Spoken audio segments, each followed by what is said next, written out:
Hola a todos, estéis donde estéis. Seas bienvenido a la segunda semana de la astronomía y la ciencia de Astrociencia Ecuador. Para empezar, hoy tendremos dos charlas. La primera charla que tenemos como invitado el biólogo Gustavo Francisco Morejón. Sea bienvenido, doctor. Buenas tardes con todos. Gracias por la Ya. invitación. Bueno, a continuación hemos preparado un vídeo con sus datos biográficos. Espero que lo disfruten.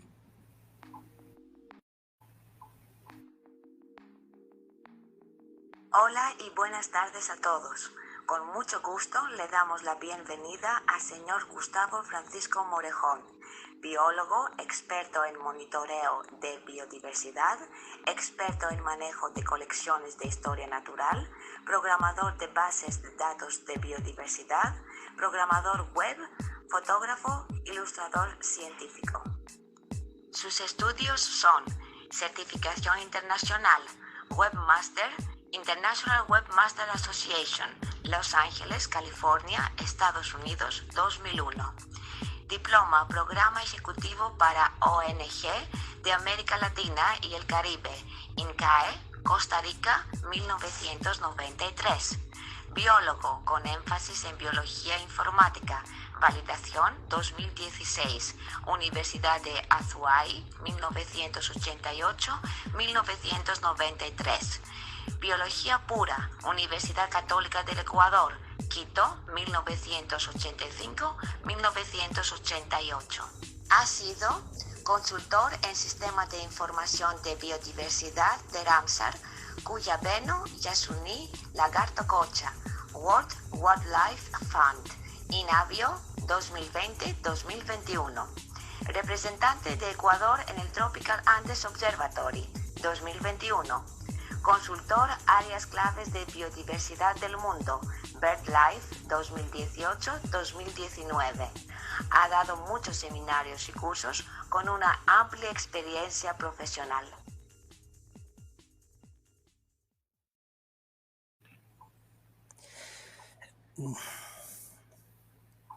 A continuación, bueno, no tiene audio. Bueno, a continuación, doctor Gustavo, puede continuar con su charla. Tiene el espacio abierto para usted. Muy bien.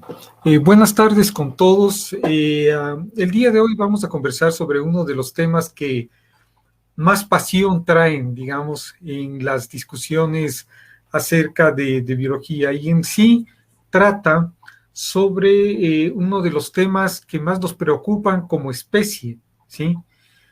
Voy a irme un poco más allá de lo que ya conocemos acerca de la teoría de la evolución. Generalmente cuando hablamos de evolución, obviamente es imposible el no hablar de Charles Darwin. En 1835, Charles Darwin revolucionó el pensamiento de todos. Y Charles Darwin, en la época en la que mencionó su teoría de la evolución por selección natural, incluso tenía mucho temor, tenía mucho miedo acerca de hablar de este tema, justamente porque siempre tenemos un enfrentamiento grande entre la religión, la ciencia, alrededor de la evolución. Y siempre es difícil hablar de evolución cuando no estamos abiertos, cuando no tenemos las mentes abiertas.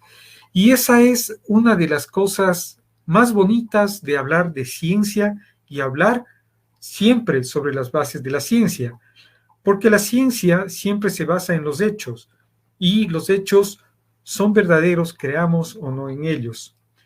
Es por eso que esta tarde yo voy a hablar no tanto de la historia de la evolución en sí, y no tanto acerca de quienes las han forjado, pero me voy a basar en lo que ya conocemos, en aquello que está comprobado y en aquello que, como mencionaba un poco más temprano en una conversación, nos abren la puerta a nuevas preguntas acerca de la teoría de la evolución.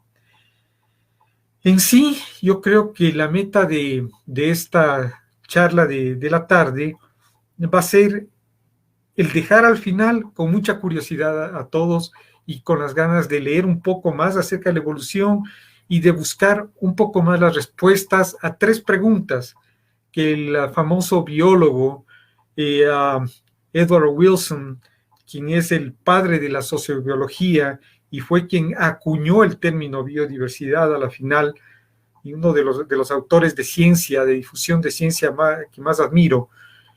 Edward Wilson, en uno de sus libros que se llama La conquista social de la Tierra, hace referencia a un cuadro que fue pintado por Gauguin y que tenía en su esquina tres preguntas básicas: ¿de dónde venimos? ¿Qué somos? ¿Y a dónde vamos? Son las preguntas básicas que todos nos hacemos. Todos vivimos el día al día, todos estamos insertos en nuestras labores, estamos pensando en todas esas cosas que hacemos todos los días, pero creo que no hay un ser humano que no se haya preguntado en realidad ¿qué somos? ¿De dónde venimos? ¿Cómo nos originamos? ¿Cuál es el objetivo de que estemos vivos? ¿Por qué yo soy yo y no soy otra persona? ¿Cómo es que estamos en este planeta? ¿Y por qué estamos en este planeta? ¿Y este planeta qué significado tiene? Estas preguntas se las hacía Gauguin también, y es la base sobre la que comienza su libro, el biólogo Edward Wilson. Voy a tratar de hacer un resumen, como dije, sobre aquello que conocemos actualmente de la evolución y hacia dónde estamos caminando en la teoría de la evolución. Perfecto. Y este va a ser nuestro esquema. Vamos a comenzar desde las primeras moléculas orgánicas hasta el futuro de la humanidad y cómo vamos a hacerlo, pasando por varios puntos, ¿no? Comencemos por lo más sencillo. Chon.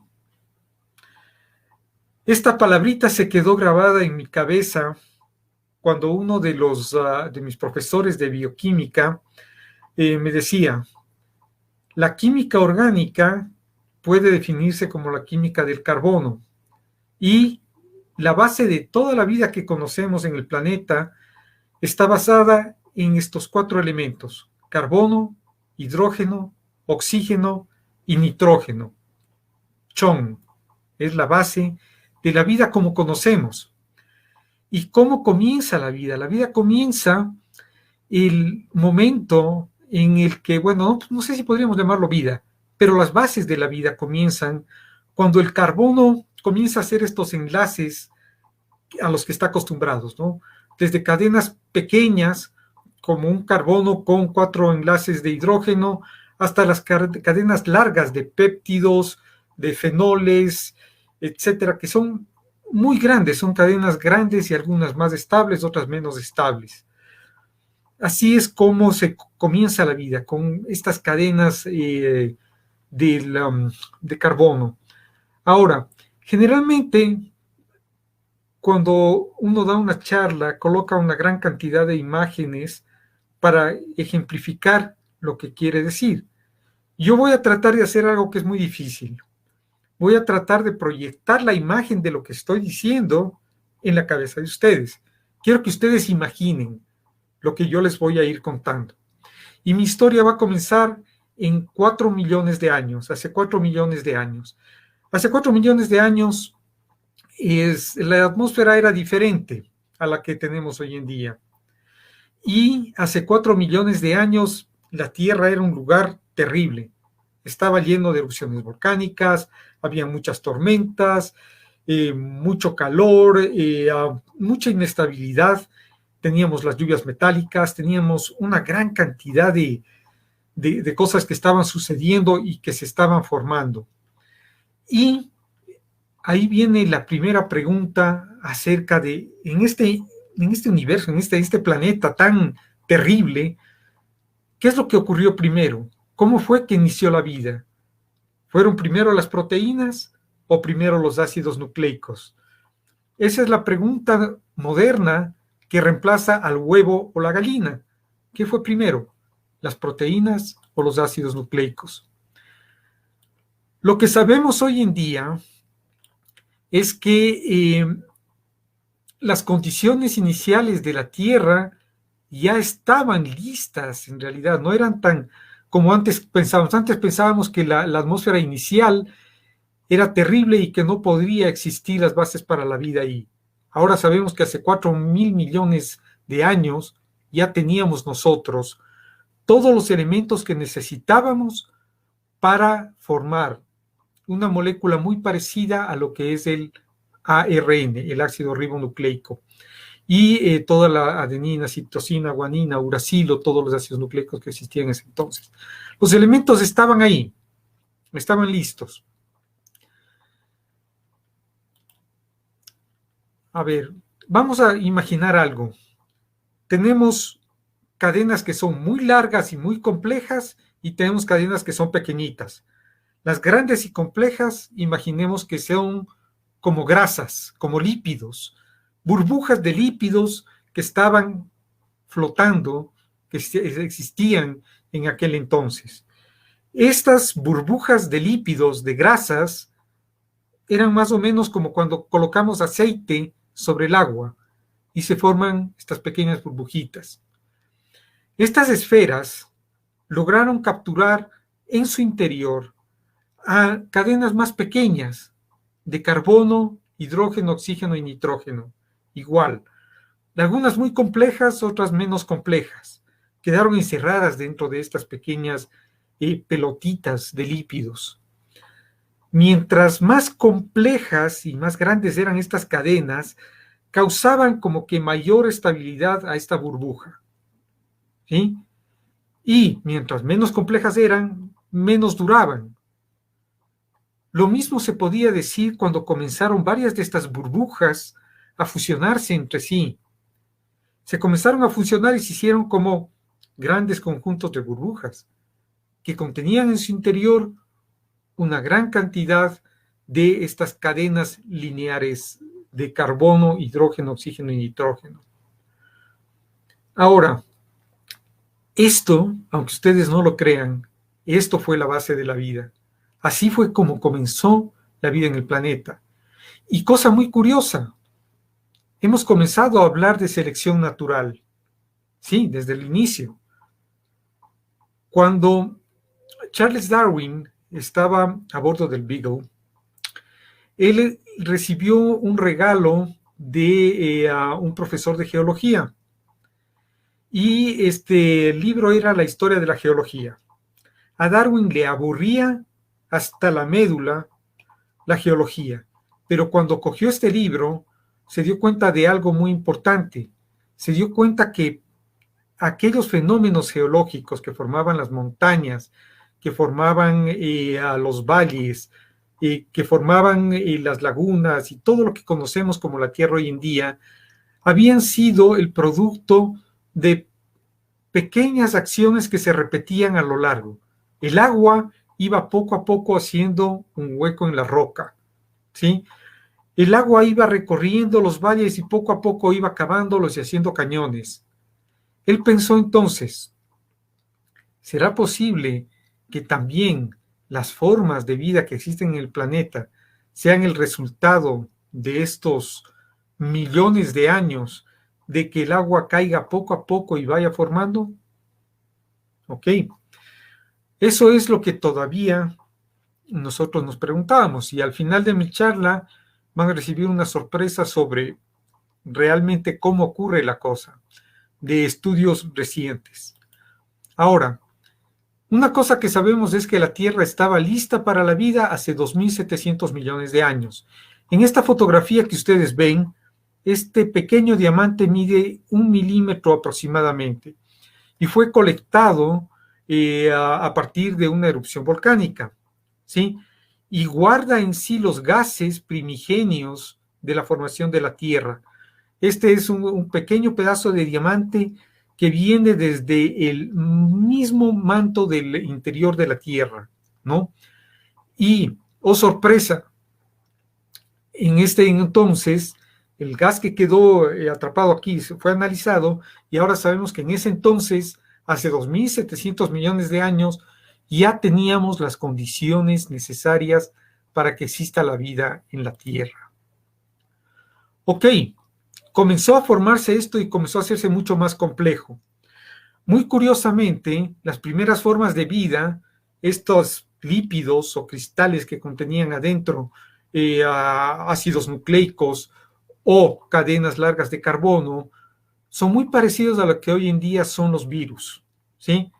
El coronavirus es muy parecido a estas formas primitivas de vida, pero hace muy poco, hace 530 millones de años, sucedió algo fantástico, lo que conocemos como la explosión del Cámbrico. En la explosión del Cámbrico, súbitamente es como que comenzó a haber mucha más vida en el planeta, comenzaron a existir nuevas especies. ¿Qué es lo que sucedió? ¿Qué es lo que cambió? Aquí viene la parte curiosa. Lo que sucedió hace 530 millones de años es que cambió la atmósfera de la Tierra, ¿sí? Esto quiero que tengamos muy en cuenta porque estamos, este momento, experimentando otro cambio muy parecido al que ocurrió en el Cámbrico.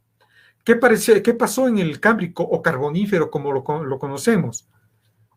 Cuando comenzaron a ver a criaturas fotosintéticas, comenzamos a capturar el CO2 de la atmósfera y a convertirlo en oxígeno. Cada vez había más oxígeno, cada vez el aire se iba cambiando, y llegó un punto en el que aquellos seres que estaban acostumbrados a la atmósfera temprana, en la cual habían inclusive compuestos muy peligrosos para nosotros ahora, como el arsénico, ¿sí? Vivían y estaban acostumbrados a esa atmósfera. Hoy en día estamos cambiando la atmósfera de la Tierra nuevamente. Durante los últimos, no sé, 100.000 años, hemos tenido más o menos la misma concentración de carbono en la atmósfera. Y el CO2 ha estado variando alrededor de los 200 partes por millón en la atmósfera más o menos. La semana pasada, en los informes que tenemos sobre el promedio de concentración de carbono en la atmósfera, ya tenemos 416 partes por millón de CO2 en la atmósfera. Estamos cambiando rápidamente la atmósfera de la Tierra nuevamente, ¿sí? Esto puede significar muchas cosas y ya vamos a hablar acerca de ello. Pero volviendo al Cámbrico, volviendo a la parte en la explosión del Cámbrico, volviendo al Carbonífero, ahí comenzaron a nacer muchas formas de vida que nos van a ser bastante familiares. Los invertebrados, ¿sí? De los casi 2 millones de especies que conocemos hoy en día, ¿sí? El 90%, la gran mayoría, son invertebrados. Y muchas de esas formas nacieron en la explosión del Cámbrico, comenzaron a evolucionar en el Cámbrico. Por supuesto, en aquella época podríamos imaginarnos nosotros una cucaracha de 2 metros, ¿sí?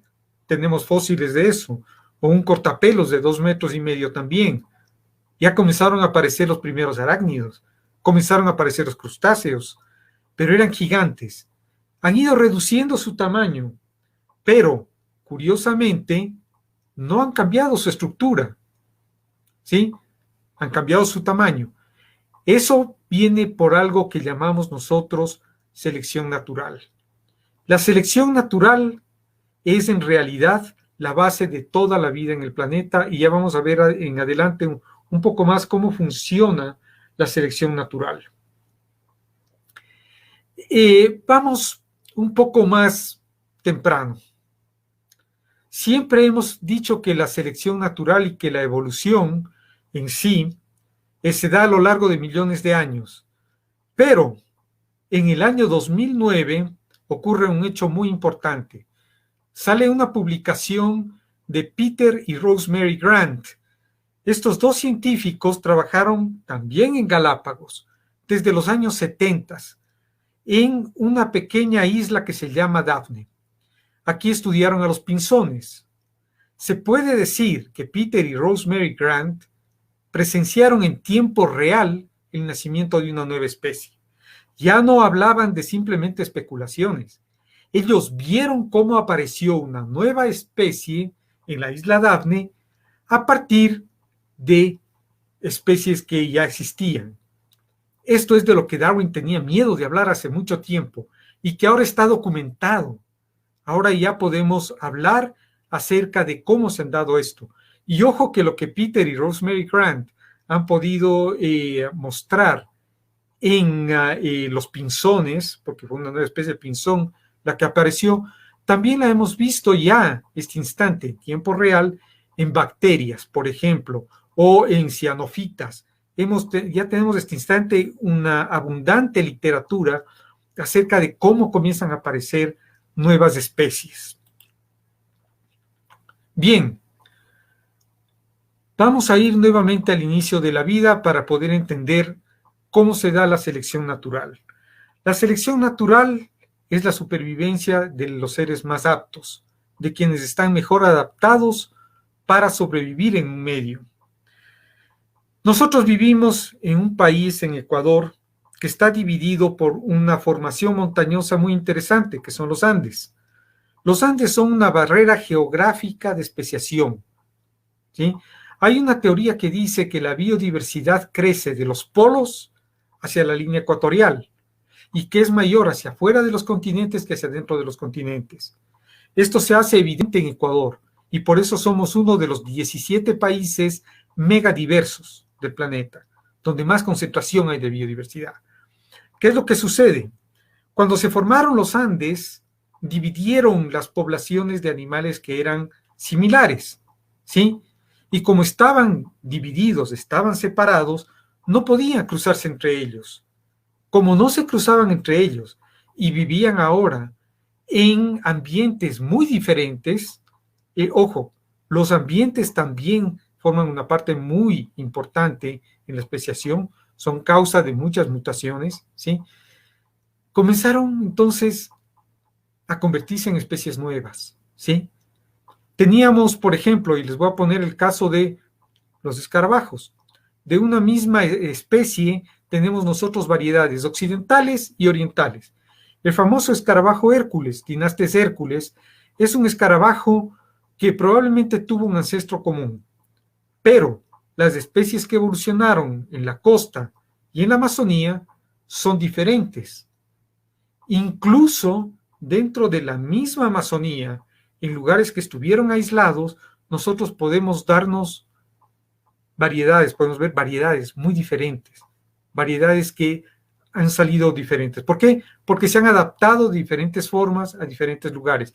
Y esto ocurría en las moléculas del caldo primigenio que nosotros conocemos, donde se originó la vida, ¿sí? De estas pequeñas burbujas que yo les comentaba que crecían juntas.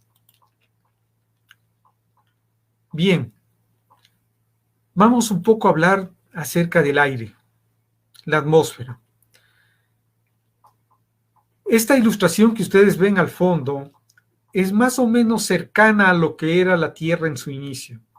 Teníamos explosiones volcánicas, teníamos muchos meteoritos que caían, teníamos la lluvia metálica, teníamos un montón de factores, pero ya teníamos nosotros todos los elementos para la vida.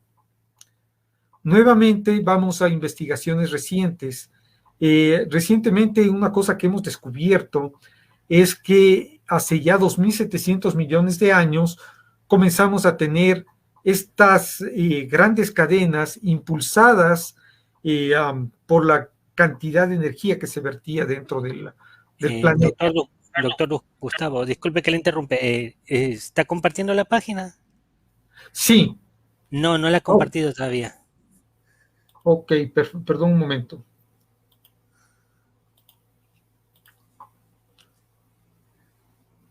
Ya, ahora sí. Ok. ¿Dale? Perfecto. Muy bien. Entonces, como les comentaba, desde el inicio nosotros vamos a tratar de resolver estas tres preguntas. ¿De dónde venimos? ¿Qué somos? ¿Y a dónde vamos? ¿No es cierto? Entonces, vamos a continuar. Vamos a ir de nuevo a la explosión del Cámbrico. ¿Qué sucedió en el Cámbrico? En la época del Cámbrico, en el Carbonífero, nosotros teníamos una gran cantidad de criaturas que vivían en su mayoría en océanos, ¿no? Eran seres que vivían bajo el agua. Muchos de esos seres comenzaron a dividirse en dos partes. Unos que podían captar la energía del sol y que podían convertir la energía del sol en ATP, en energía, también en cadenas de carbono, digamos que eran quienes hacían fotosíntesis, y los otros que se alimentaban de todas las otras formas de vida, que eran formas de vida que estaban hechas de carbono también, que tenían las moléculas de carbono. Comenzaron a reproducirse muchísimo las bacterias fotosintéticas y los animales fotosintéticos, y la atmósfera comenzó a cambiar, y comenzamos a tener mucho más oxígeno en la atmósfera. Se dio ese cambio, y ese cambio que comenzamos a experimentar, entonces cambió el planeta para siempre, completamente. ¿Qué sucedió? Sucedió que todas las formas de vida que había en ese entonces siguieron a través del proceso de evolución, a través del proceso de la selección natural, hasta llegar a lo que tenemos hoy en día. Ahora, un dato curioso. No sabemos cuántas especies tenemos en el planeta. Especulamos que pueden haber entre 9 y 30 millones de especies en el planeta, pero no las conocemos. Muchos científicos dicen que apenas conocemos el 5% de las especies que existen en el planeta. No conocemos más allá del 5%. La gran mayoría está por descubrir. Aún estamos en una época de descubrimientos, pero también estamos en una época de grandes extinciones. Nunca antes, en la historia que nos ha tocado vivir como seres humanos, hemos vivido una aceleración tan grande de la extinción de la vida en la Tierra. Es lo que llamamos la sexta extinción, la extinción más grande de las especies que hemos podido observar. Todas estas formas de vida que existen están en este instante siendo investigadas a una forma muy acelerada, pero existe muy poco financiamiento para hacerlo. La ciencia cada vez es más difícil de financiar. Yo creo que muchas especies llegarán a extinguirse sin que las conozcamos, sin que podamos conocerlas. He ahí la importancia de los museos, de las colecciones que existen de historia natural. Tenemos este instante que hacer un esfuerzo muy grande por conservar lo que tenemos y tratar de entender lo que tenemos también. Pero también tenemos que hacer un esfuerzo muy grande por prevenir lo que comencé diciéndoles, que es el cambio de la atmósfera. Si es que continuamos a este ritmo, a este crecimiento que nosotros tenemos de la concentración de CO2 y de gases más peligrosos como el metano en la atmósfera, va a ocurrir lo que ocurrió antes del Cámbrico, y es que vamos a cambiar la atmósfera y probablemente entre las especies que se extinguirán estaremos nosotros, ¿no? Ya vamos a hablar un poco más acerca de esto en el siguiente punto. Ok, vamos a hablar acerca del futuro. Ya hemos visto cómo evolucionó la vida en la Tierra, ¿sí? Este instante estamos en un punto crítico, tremendamente crítico de la historia de la humanidad. Parece que no nos damos cuenta del cambio climático, parece que no tomamos en cuenta y que no lo dimensionamos. No estamos viendo la realidad del peligro al que nos estamos enfrentando. El hecho de que tengamos este instante 416 partes por millón de CO2 en la atmósfera significa que no vamos a lograr mantener ese máximo aumento de temperatura que nos dice el Panel Intergubernamental de Cambio Climático de 1.5 grados centígrados, que es lo que podríamos resistir o a lo que podríamos adaptarnos, ¿sí? Entre las informaciones que he podido leer últimamente y gracias a un reportaje al que tuvo acceso a la BBC, sabemos que el Panel Intergubernamental de Cambio Climático ya nos dice que en este punto estamos en el pequeño límite en el que si pasamos de esa línea ya es irreversible, el cambio climático va a ser irreversible. ¿Qué pasará si el cambio climático es irreversible? Vamos a cambiar la atmósfera, ¿sí? Si ustedes creen que la pandemia del coronavirus es grave, pues el cambiar el aire que respiramos es mucho más grave y puede llegar a causar realmente nuestra extinción. Tenemos que comenzar a tomarnos eso mucho más en serio. Hay muchas cosas que podemos hacer para evitar el cambio climático, pero la más importante, este instante, es aprender de la historia de la evolución. Durante el último cambio de atmósfera que yo les hablé, fueron los seres fotosintéticos los que cambiaron la atmósfera. Ahora tenemos que conservar a esos seres fotosintéticos para poder mantener la atmósfera tal como a nosotros, seres humanos, nos es fácil respirar. ¿Sí? Estoy hablando de conservar los árboles, estoy hablando de conservar los bosques, estoy hablando de que las ciudades tienen que dejar de ser grises para convertirse en ciudades verdes. Si es que no logramos unirnos como raza humana, como especie, vamos nosotros camino a, desafortunadamente, una extinción casi segura. ¿Sí? A continuación, voy a especular un poco acerca de cuáles serían nuestros posibles panoramas. En este instante estamos viendo una carrera, porque es una verdadera carrera, por conquistar el espacio. Esta semana tuvimos a Richard Branson de Virgin ya saliendo casi al espacio, llegando a la frontera del espacio. Hemos visto a Elon Musk, ¿sí? Y a SpaceX, que ya llegó a la Estación Científica Internacional. Todas iniciativas privadas, por cierto. Tenemos a Jeff Bezos, que también está compitiendo. Tenemos a varias agencias espaciales unidas que están tratando de ver la forma de llevar al hombre al espacio. Esto puede tener implicaciones muy grandes, ¿sí? Ya estamos hablando de las primeras colonias en el espacio. Fíjense todo el camino que hemos recorrido, desde una pequeña molécula de grasa con un poco de cadenas de carbono en su interior, hemos evolucionado hacia una especie que se proyecta hacia afuera del planeta. Comenzamos a pensar en ir a Marte, o quizá incluso más allá del sistema solar. Tenemos ya una sonda espacial que ya salió del sistema solar. La presencia humana comienza a irse más allá. Es posible que en el futuro algunas bacterias o virus terrestres o quizá otras formas de vida de repente se esparzan por el universo. No sabemos a dónde llegará. ¿Será posible que estas bacterias, que estos virus y otras formas de vida inicien la vida en otros planetas? ¿Será posible que evolucionen otras formas de vida afuera? Otra pregunta a la inversa, que es válida también. ¿Será que también la vida en la Tierra provino de un fenómeno similar? Son cosas que nos preguntamos. Ahora, ¿es probable que cambie la atmósfera en la Tierra? ¿Un grupo privilegiado de gente salga del planeta Tierra y conquiste el espacio? ¿Sí? ¿O será posible que nos unamos como especie? ¿Será posible que dejemos de pensar en países, dejemos de pensar en ideologías, en partidos políticos, en todo aquello que nos divide, y por primera vez logremos como especie pensar como un conglomerado? ¿Será posible aquello?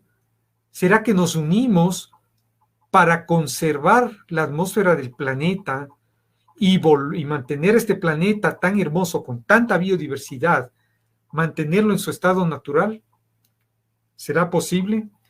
Esas son las nuevas preguntas. Así como nos convertimos en seres sociales que luego nos disgregamos, yo vuelvo a las preguntas que hacía Gauguin y que menciona Edward Wilson en su libro.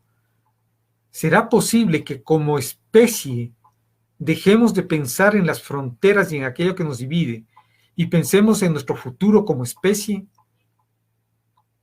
Es la pregunta que yo les dejo a ustedes. No sé cuál de los dos caminos vamos nosotros a seguir, pero tengo la esperanza muy grande de que la humanidad, de una u otra forma, va a sobrevivir.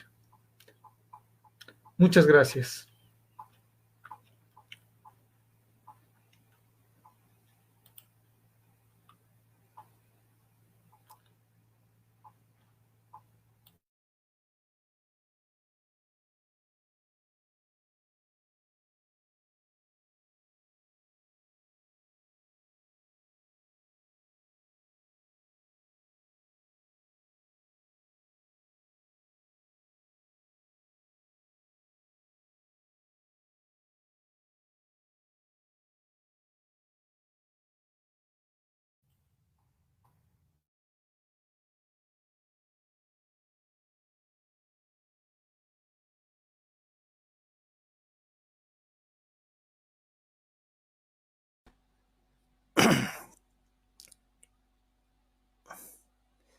Interesante exposición, doctor.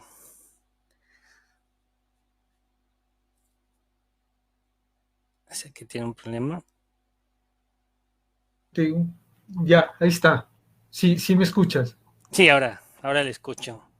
Le preguntaba Perfecto. si nosotros como especie estamos en un punto sin regreso hacia atrás para una extinción o estamos en un punto para evolucionar en otra, ¿cómo se llama? Como especie. A ver, yo creo que estamos en el punto en el que tenemos que tomar una decisión que tiene que ser una decisión como especie. El Homo sapiens, nuestra especie, tiene que decidir si su futuro va a ser en este planeta o fuera del planeta. Si el futuro es fuera del planeta, serán muy pocos quienes sobrevivan. Y si el futuro es en este planeta, pues espero que sobrevivamos la mayor parte de seres humanos que existen aquí. Si es que sobrevivimos acá, tenemos que conservar la atmósfera. Para conservar la atmósfera, necesitamos ahora mismo, hoy en día, ponernos a trabajar como especie, olvidarnos de las fronteras, olvidarnos de nuestras diferencias políticas, religiosas o de otra índole. Tenemos que comenzar a pensar este instante en que tenemos que restaurar el ecosistema, tenemos que ganar superficie de fotosintética en la Tierra y comenzar a trabajar por un futuro equilibrado, sostenible. Hay otra posibilidad. La otra posibilidad es que venga una extinción muy grande y que quienes sobrevivan se adapten poco a poco a la nueva atmósfera y nazca una nueva especie. Eso también es posible. ¿Sí? Entonces, ahora podemos tomar esa decisión. Estamos en el punto en el cual podemos hacerlo. Es probable que de aquí a unos 20 años, ojo, que no estoy hablando de cientos de años, estoy hablando de pocos años, nosotros podríamos estar ya en el punto de no retorno. Pero en este pequeño tiempo que tenemos, podemos causar la diferencia. En el futuro, las nuevas generaciones dirán, ¿qué hicieron? ¿Decidieron conservar ese planeta o decidieron irse fuera del planeta y dejar todo atrás? Estamos en el punto.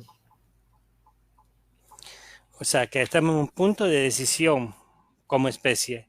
¿Usted considera que somos una especie depredadora con la naturaleza, con las demás especies? Desafortunadamente, sí, somos depredadores y así lo dice la realidad, esos son los hechos, ¿no? Este instante hemos acabado con la mayor parte de de los bosques en el planeta. Solamente por poner un ejemplo en Ecuador. En Ecuador, la explosión agrícola que comenzó en los años 60 acabaron con el 90% de los bosques en la costa ecuatoriana, entre el nivel del mar y los 900 metros. El 90% de los bosques de la costa se fueron. Los pocos bosques que nos quedan son tesoros que debemos nosotros conservarlos, ¿sí? Y lo mismo ocurre a nivel planetario. A nivel planetario, cuando vemos la Tierra desde el espacio, ¿qué es lo que vemos en la noche? Vemos cómo se iluminan nuestras ciudades, ¿sí? Las ciudades y los seres humanos hemos conquistado el planeta sin lugar a dudas. Hemos logrado grandes adelantos y tenemos una tecnología fantástica y todo lo que quieran, pero nuestro comportamiento no difiere al comportamiento de un ejército de hormigas que va acabando con los recursos en un bosque. Somos una especie depredadora, pero somos la única especie que puede tomar conciencia de ello y que puede tomar medidas para retroceder la cuestión, para parar esa depredación y lograr un equilibrio. Somos la única especie que puede hacerlo. Somos los únicos que pueden lograr un equilibrio. Y estamos en el punto en el que debemos tomar esa decisión. Una pregunta. Ahora mismo que tenemos bastantes tecnología espacial que mandamos a Marte, a otros planetas, nosotros podríamos ser como productores de nuevas especies, digamos que se escape alguna bacteria o algo en estos instrumentos espaciales y provocar una evolución en otros ambientes planetarios. Esa es una pregunta interesantísima y se presta para mucha ficción también. Pero Ya. yo sí creo que puede ocurrir, ¿sí? Yo pienso que puede darse el caso, voy a este instante a especular, ¿sí? Ujú. Puede ser el título para una novela de ciencia ficción al estilo de Isaac Asimov. Puede ser que una nave espacial que nosotros enviamos a la Luna o a cualquier lugar, o una sonda que enviamos, en su camino hacia el espacio, fue acarreando ciertos virus, ciertas bacterias y material orgánico. Ese material orgánico, de alguna forma, sobrevivió a este viaje. Supongamos que aterrizó en esta sonda en un planeta o puede ser en un asteroide en algún lugar y encuentre las condiciones necesarias para crear vida. Probablemente vamos a tener un fenómeno parecido al de la Tierra. Va a comenzar a evolucionar la vida nuevamente y van a crecer otras especies. Eso es muy posible. Claro que en realidad las probabilidades de que ocurra en la forma en la que yo narro son muy pequeñas, son pequeñísimas, pero existen esas posibilidades, ¿no? La posibilidad de que sobreviva un viaje espacial son pequeñas, pero existen. Nosotros ya hemos encontrado en la Tierra meteoritos que cayeron en la Tierra, que provinieron de Marte y que tienen probablemente rastros de vida que existió hace miles de millones de años, a lo mejor puede haber sido, ¿no? Ujú. Entonces, no es imposible. Bueno, tenemos una pregunta de Pablo Tenesaca. Dice, ¿cuáles fueron los verdaderos resultados del experimento de Miller y Urey? ¿Lograron similar realmente las condiciones primogénicas para la vida? Bueno, el experimento de Miller y Urey es súper interesante porque tenían los elementos básicos para la vida, ¿no? Podríamos ver un bol, ¿no? Como en una gran esfera de cristal, a la cual se le cogía y se le inyectaba muchísima energía.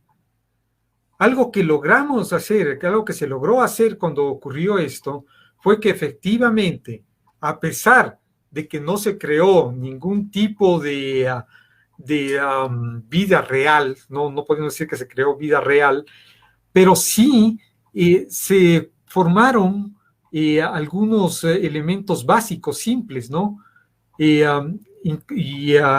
Algo que podría haber en algún momento gatillado la presencia de ácidos nucleicos y de ATP, ¿sí? Que son dos moléculas esenciales para la vida.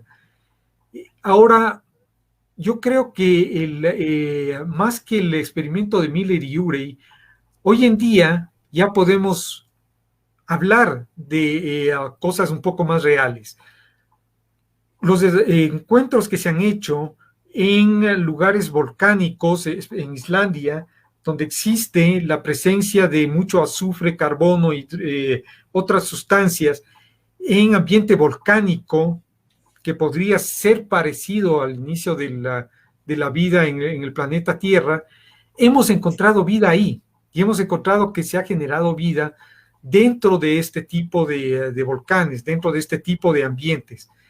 Entonces, a partir de estos hallazgos que se han hecho en Islandia y que ahora también están comenzando a ser estudiados en el fondo marino, en lugares con gran actividad volcánica, podemos decir que sí, que efectivamente una combinación de toda esta energía que existe y de la presencia de cadenas largas carbonadas podrían haber originado la vida en la Tierra, ¿sí? Yo creo que una de las cosas que nos caracteriza como seres humanos es la curiosidad. Y cuando Miller y Urey hicieron este experimento en 1953, no teníamos muchas de las facilidades que tenemos de investigación hoy en día. Y hoy en día se están llevando a cabo experimentos que son mucho más complejos y que están siendo observados ya en tiempo real en la naturaleza. Entonces, yo creo que el principal resultado del experimento de Miller y Urey fue justamente que condujo a que en la época actual nosotros podamos teorizar acerca de esto ya en ambientes naturales.